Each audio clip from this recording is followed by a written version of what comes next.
kelas. Biar apa? Tidak membuat ricuh, itu yang harus dilakukan. Yang jangan dilakukannya apa? Siapa yang bisa beri contoh? Ya, Rehan?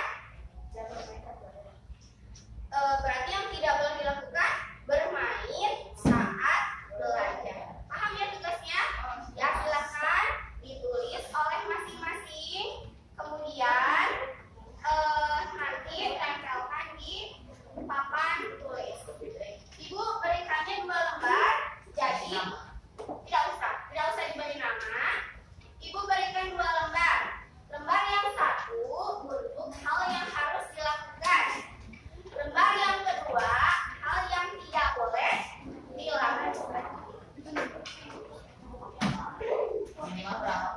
Satu-satu.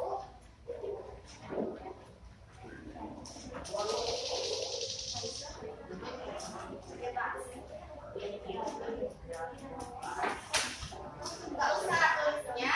Satu sikap yang harus dilakukan dan satu yang jangan dilakukan. Jadi satu yang tidak boleh dilakukan dan satu jangan dilakukan di kelas.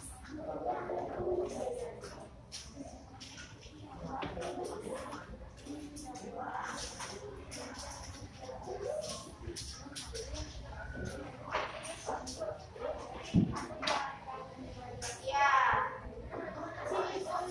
tidak usah beri nama, tidak usah.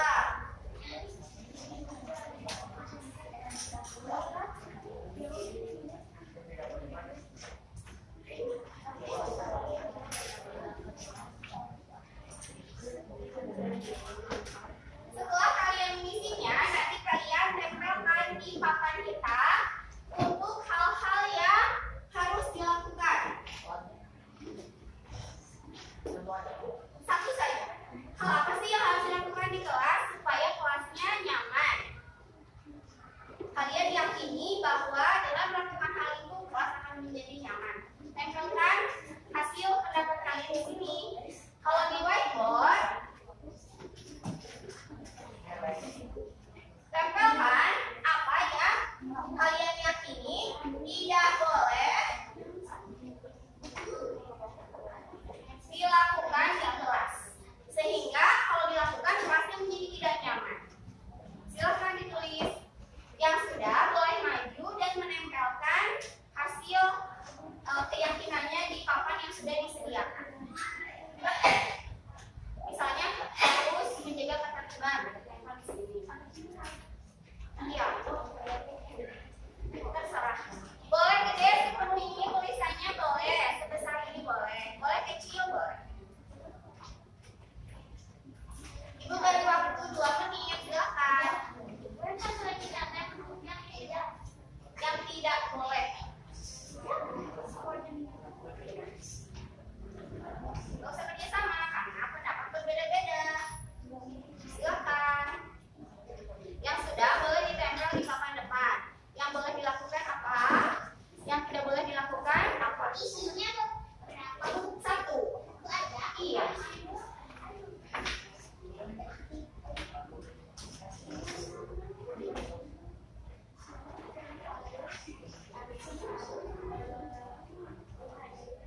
Tulis.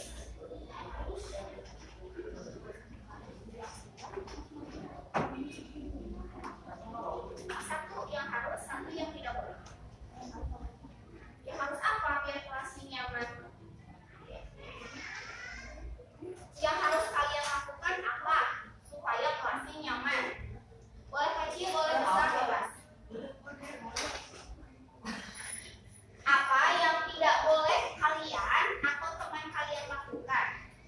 Dan apa yang harus kalian lakukan dan teman kalian lakukan supaya pembelajarannya nyaman?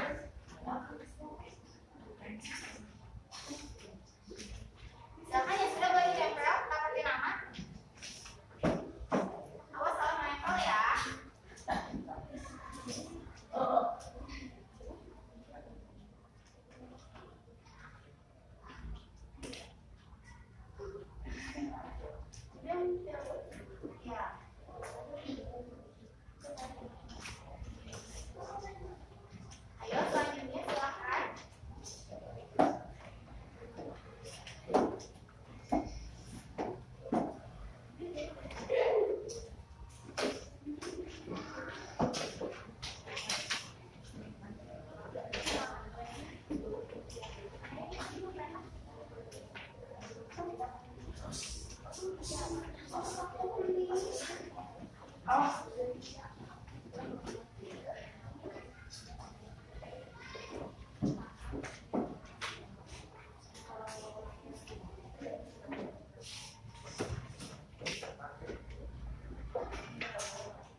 menjaga tata tertib, sama juga.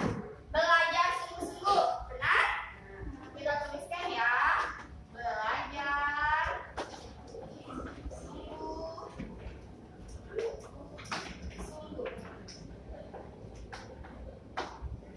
Kemudian tertib, menghargai teman, menjaga kebersihan kelas, benar?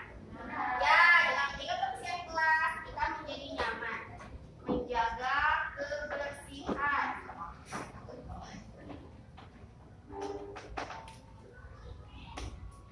Kemudian tidak menyela ketika guru menjelaskan, menghargai, tertib, mengerjakan tugas sama dengan sungguh-sungguh ya. Mengerjakan tugas itu sama dengan belajar sungguh-sungguh. Membawa kericuhan, tidak main di dalam kelas sama dengan tertib ya. Tidak mengobrol sama dengan tertib. Menjaga kebersihan, tidak makan di kelas sama dengan tertib. Sopan santun sama dengan menghargai murid-murid. Amati ya, sopan santun. Kepada siapa sopan santunnya? Apakah kepada guru saja? Tidak. Sopan santun juga kepada teman. Sekarang kita baca apa yang tidak boleh. Yang tidak boleh membuat kerusuhan. Berarti sama dengan tertib. Ini namanya keyakinan kelas.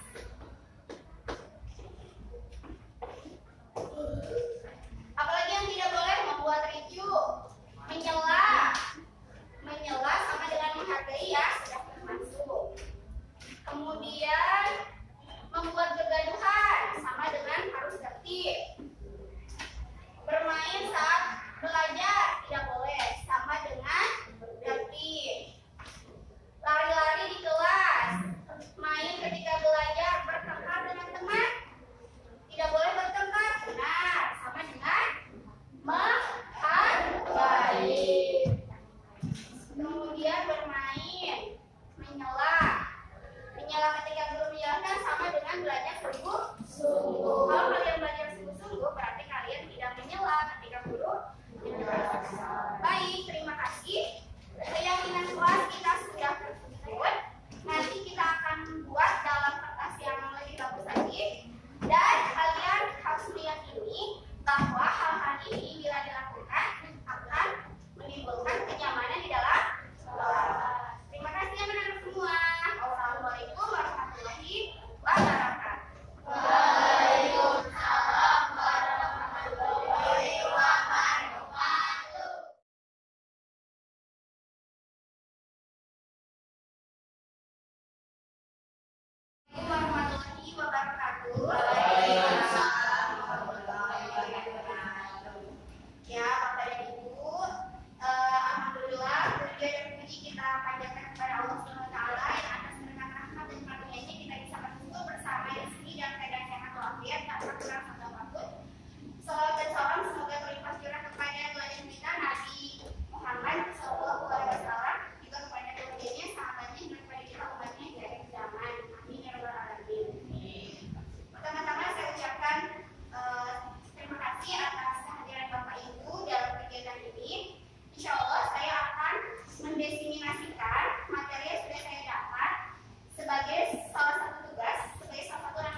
ini di kelas, itu yang namanya konsekuensi. Kemudian kita menuliskan sedemikian, kita tempel menjadi kesepakatan kelas.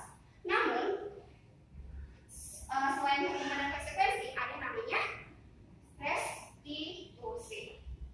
Restitusi ini lebih kompleks lagi dibandingkan hukuman dan konsekuensi. Kalau tadi konsekuensi itu hanya kalau kamu melanggar kesepakatan kelas, maka akibatnya begini, gitu ya, sudah disampaikan. Kalau tadi kan hukuman langsung dihukum aja gitu ya, tanpa dijelaskan dulu. Kalau konsekuensi dijelaskan, kamu sudah melanggar tata tertib, maka kamu dikenakan hukuman, dikenakan konsekuensi berupa gitu ya. Kalau konsekuensi.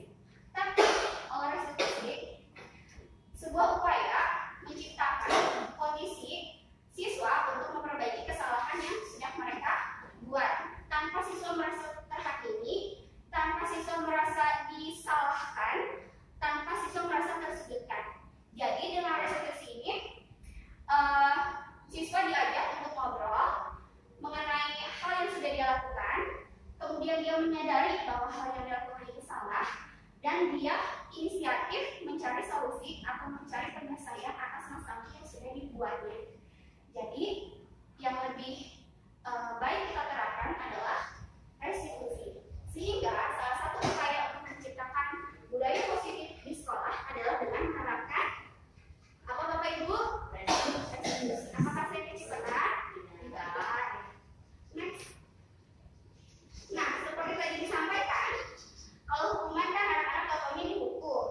Kalau konsekuensi sudah disampaikan ya, kalau kamu melanggar maka konsekuensinya bla bla bla. Tapi di awal tahun pelajaran, untuk menciptakan budaya positif, sebaiknya kita menyusun yang namanya keyakinan kelas. Namanya bermetamorfosa, aslinya kesepakatan kelas, sekarang itu keyakinan kelas. Diharapkan dengan kata-kata keyakinan kelas, siswa meyakini hal-hal yang dia lakukan di kelas itu membuat gimana ya? Jadi kalau keyakinan kelas memberi kesadaran penuh kepada siswa bahwa dia yakin atas apa yang telah dia perbuat itu positif atau negatif. Kalau tadi kan kalau konsekuensi dia berbuat karena dia takut konsekuensinya gitu ya. Kalau dia nggak tertib, takutnya dapat konsekuensi disuruh berdiri di kelas.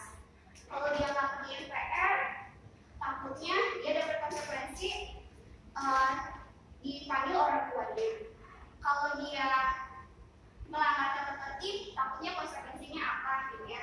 Tapi kalau keyakinan kelas, dengan adanya keyakinan kelas diharapkan internal siswanya punya kesadaran untuk melakukan perbuatan yang memang diyakini dapat menciptakan kelas yang nyaman, dapat menciptakan budaya positif di kelas, dan akhirnya menciptakan budaya positif di sekolah.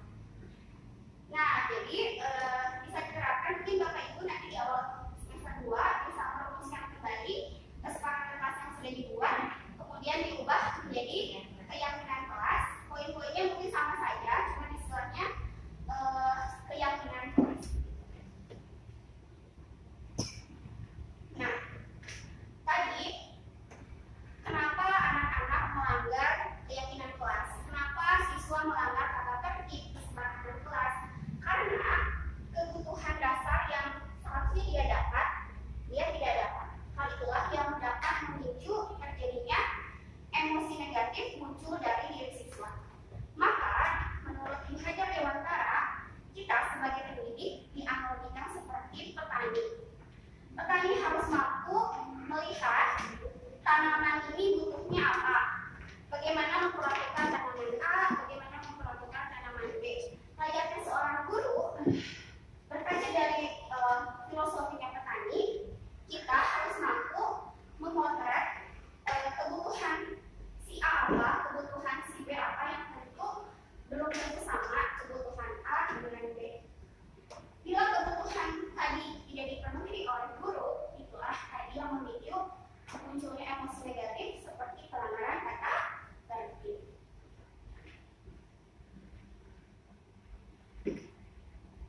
siswa merasa dihargai, merasa dicintai, merasa diterima, pasti emosi negatif yang muncul dari siswa akan dapat ditekan atau dikurangi.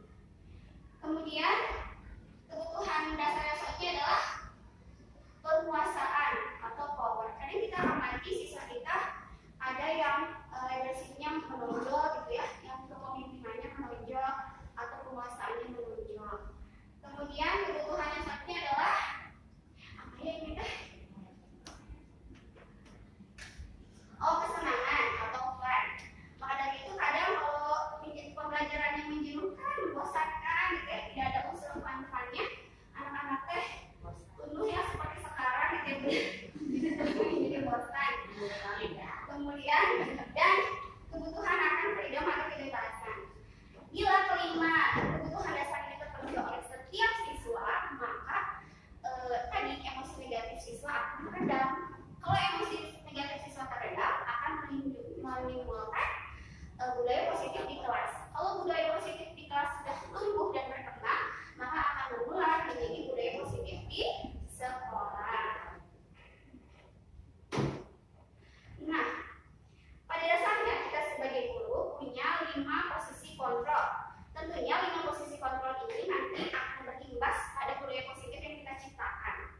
Ketika kita menghadapi siswa kita, kadang-kadang kita bisa berperan sebagai penghukum, apalagi Bapak Ibu, pembuat merasa bersalah, atau sebagai teman, atau pemantau, atau manajer. Menurut Bapak Ibu, peran mana yang terbaik yang bisa kita mainkan untuk menghadapi siswa? Posisi teman. Ada jawaban lain? Pemantau. Ada jawaban lain? Manajer. Ya benar. Jadi kadang-kala kita memainkan kelima peran itu. Misal kita dapati siswa memakai sepatu putih gitu ya. Terus kita tiba-tiba, loh kamu kok pakai sepatu putih gitu ya? Sana hukumannya kamu nggak boleh pakai sepatu selama pembelajaran hari ini. Alas kakimu lepas sepanjang hari selama pembelajaran. Nah, itu posisi kita sebagai penghukum. Apakah enak siswa dibegitukan, Bu? Tidak. Bahkan mungkin siswa itu tidak tahu. Mungkin dia baru tahu bahwa aku harus bersepatu hitam, sehingga dia merasa terintimidasi, terhukum gitu. Nah, ini posisi yang harus paling kita hindari. Peran sebagai penghukum harus kita hindari. Kemudian yang kedua, peran membuat merasa bersalah. Peran aku membuat siswa merasa bersalah.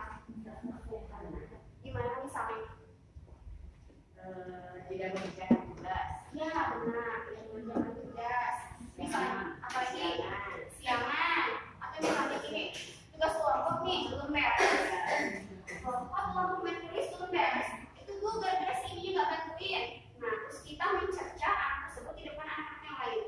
Nah, gara-gara ini nih nggak tulis nggak beres. Nah, jadi si teman yang tadi disebutkan namanya oleh guru, dia merasa bersalah karena udah disalahin sama kelompoknya, disalahin juga sama gurunya. Jadi amat buruk lah kita ya Bu, kalau kita memberikan peran membuat merasa bersalah.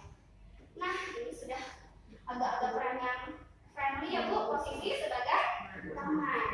Kadang-kala kita dapati anak kita matanya sembab, terus kita deketin, loh kok matamu sembab gitu ya? Cerita dong sama ibu, kenapa matanya bengkak? Habis nonton malam atau habis main? Ayo cerita gitu ya. Atau kita bisa menjalin keakraban sebagai teman. Kemudian posisi yang keempat, pemantau atau monitor. Jadi pemantau ini pernah Bapak Ibu berperan sebagai pemantau? Misalnya bagaimana? Ya benar. Benar. Di toilet ya, biasanya itu air disimpan dulu ya. Air itu tepuk tangan dulu ya.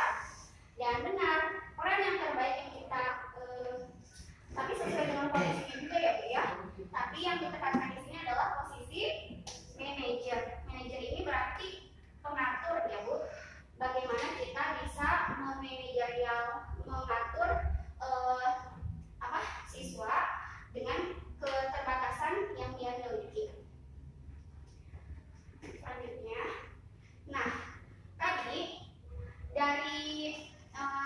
sudah bahas tentang restitusi. Bapak Ibu masih ingat restitusi itu apa?